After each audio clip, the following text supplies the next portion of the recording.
북한이 이처럼 히스테리 반응을 보이는데 발단이 된 건 조금 전 들으셨다시피 대북전단 살포였습니다.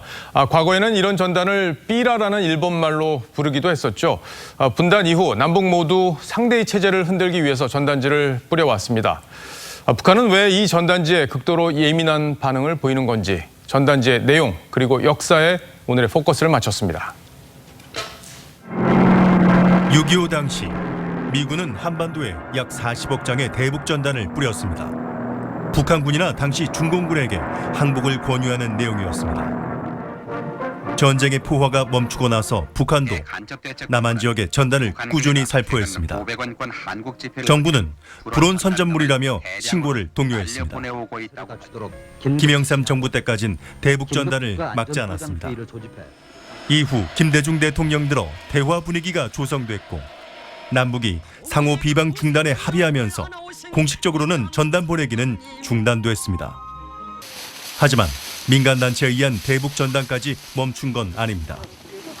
탈북민 단체를 중심으로 대북 전단을 계속 뿌렸는데 정부는 정치적, 군사적 상황에 따라 때로는 풀어주고 때론 막았습니다.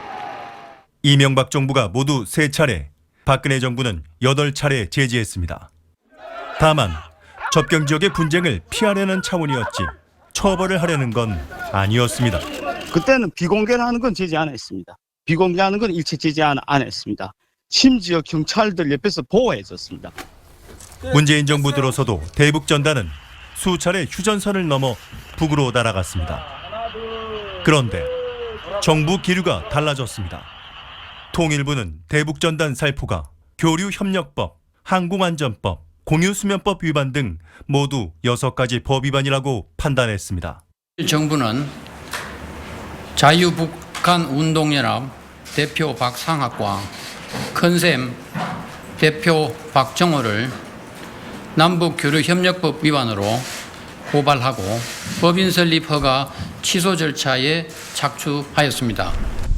이재명 경기도지사도 대북 전단이 군사적 충돌을 유발한다며 특사경을 동원해 현행범으로 체포하겠다고 나섰습니다. 접경지 주민들도 대북 전단에 반대입니다. 안 되죠. 그러면 안 되는 거잖아요. 그리고 한국도 오염되고 다 다시 떠밀려와요. 쓰레기로 남아요. 하지만 갑작스러운 처벌 방침은 북한의 눈치 보기란 비판도 만만치 않습니다. 경찰, 그다음에 그 해양경찰, 군 다 나옵니다. 한 6, 7명이. 1회차부터 나왔어요. 1회차. 문재인 정부가 들어서 3년인데 정부가 안지도 3년이 넘어되는데 거기에 왜 지금에 와서 김여정이 한마디 하니까 정부는 물리력을 동원해서라도 6.25 전후의 전단 살포는 무조건 막겠다는 자세. 하지만 탈북민 단체는 표현의 자유를 앞세우며 강행 의지를 거듭 밝혔습니다. 표현의 자유냐, 남북관계 개선이냐, 대북 삐라 때문에 행여나 남한 내부의 갈등만 커지는 건 아닌지. 뉴스7 포커스였습니다.